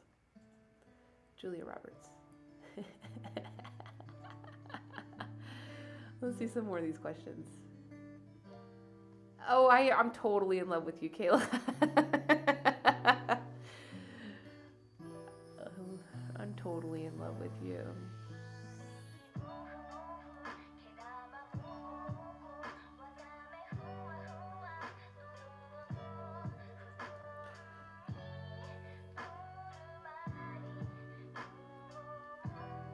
What would constitute a perfect day for you?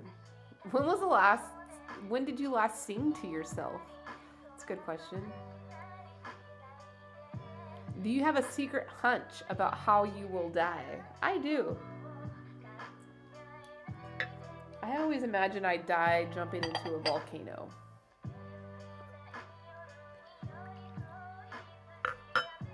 It'd be a cool way to die if you're going to.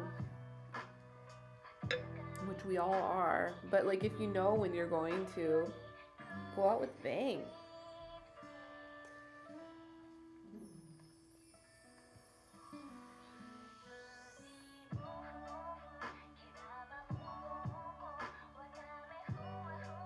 If a crystal ball could tell you the truth about yourself, your life, the future, or anything else, what would you want to know?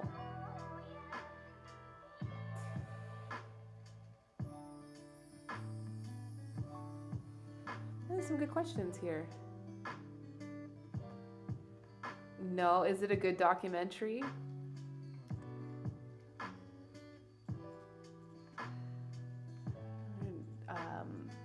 Do some research on which volcano into the inferno.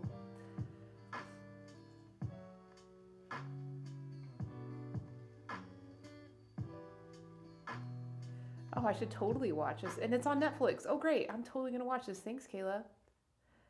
I'm not like obsessed with volcanoes. I just, yeah, they're pretty powerful.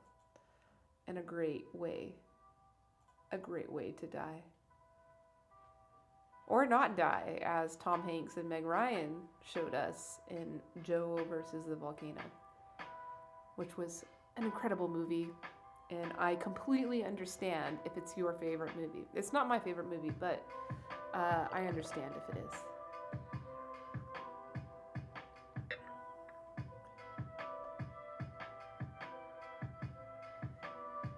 If you were going to become a close friend with your partner, please share what would be important for him or her to know.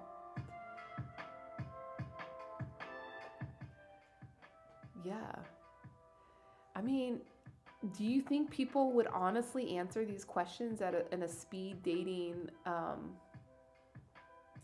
Oh, Kayla, good luck on your date. Good luck. Here, let me send you these questions.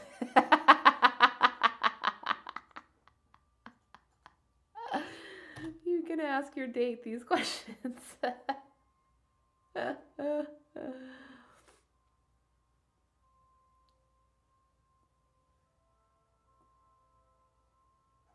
That's funny. Well, good luck on your date, Kayla. I hope you have a great time. I hope it's authentic and it feels good. You deserve it. We all deserve it. We all deserve it. This tea is still tasting so nice, making me feel very good.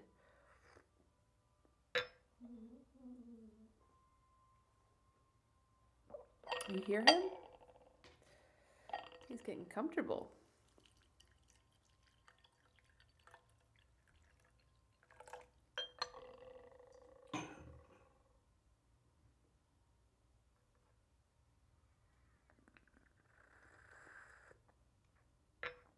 And today I'm drinking a black tea from South India. Very nice black tea. Very good. And I'm brewing it in my Gaiwan. Yellow Gaiwan with pink flowers. My dragon pitcher. Fortunately, nothing is glass today, so you're not going to be able to see any of the vibrant, beautiful colors. But that's okay. We don't win them all the time. So if you guys are just getting here, I've finished our study group, or at least, I don't know. I feel like we've done a good enough job, and we definitely didn't get to address the government's role in distributing money, especially in regards to like stimulus, like what we're talking about a lot in the news right now about the delay in getting a stimulus to people, and then also a bigger conversation beyond that would be what was Yang's thing? Income. What was that? UBI, Universal Basic Income. Does the government have a role? Does the Constitution insinuate that there is a role in the government to provide a universal income for everybody?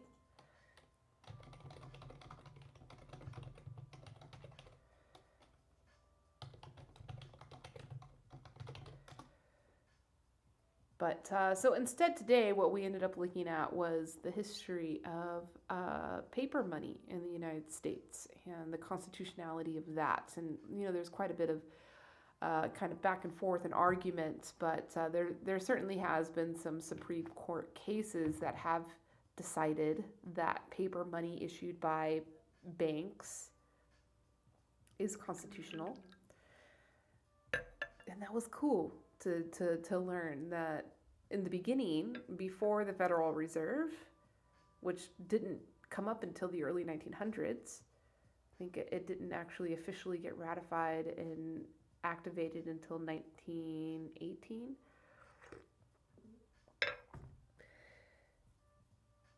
Before that, all of our paper currency was individually issued by each bank. And each bank had different reputation in the community about the value of those promissory notes that they were issuing. So it was a lot to manage if you were a small business trying to accept all this money for your goods, and you don't know if it's going to retain its value, and very similar to what we're seeing with cryptocurrency right now. Each one is individually issued by its white paper in the people that invest in that protocol and make the currency exist. That's what's really cool about cryptocurrency, is that it eliminates the need for a bank to be that middleman, to issue that promissory note. It empowers and decentralizes all of that activity to be done by the individuals that are a part of that network, that are investing and believing in the value of that network.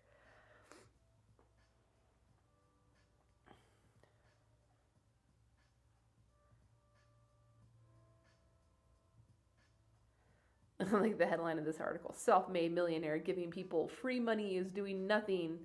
Sorry, I'm going to reread that. Self-made millionaire giving people free money for doing nothing is unconstitutional. This is in the Wall Street Journal.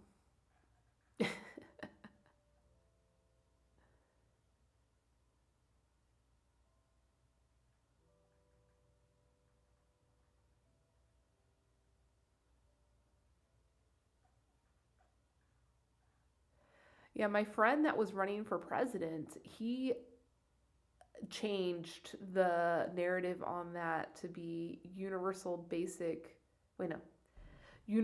earned income. So it insinuates that there is some type of value exchange that's going to happen. It's not purely just going to be government money given to somebody for doing nothing. That it's somehow earned. It says, if anyone wants to give you free cash, no questions asked, get suspicious. Universal basic income is a step in becoming a slave of the federal government. The Constitution of the U.S. talks about life, liberty, and the pursuit of happiness, which is not true. That is in the Declaration of Independence. I want my freedom, says the self-made millionaire. And big surprise, he's a white dude.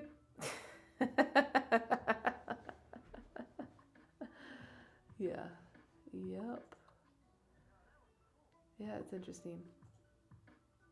Very libertarian perspective. I got mine, so I need to protect it.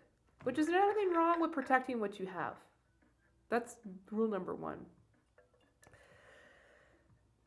But, if you're going to prioritize that perspective over fully understanding the systemic issues for everybody, then it's different. Then it is different.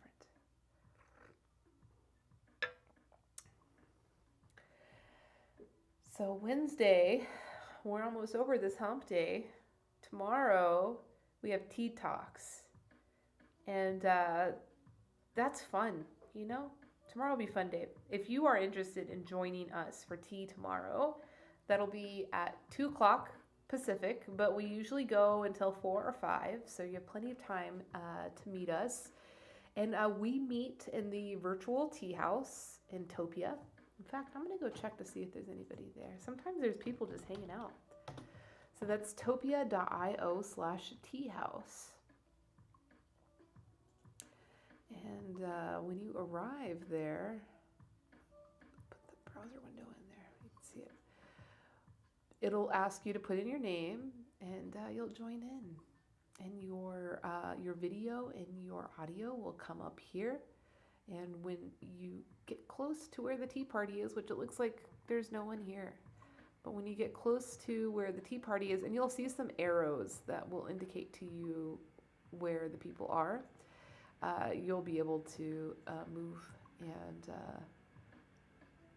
share your video and your audio. And then I will be streaming that across the internet. And we just have fun. We talk, we have tea. Look at all this place where we could have tea. We could have hundreds of people here.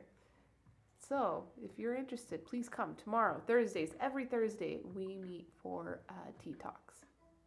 And it's always a fun time. It's always a good time. Oh, great. Oh, great. The aliens are here.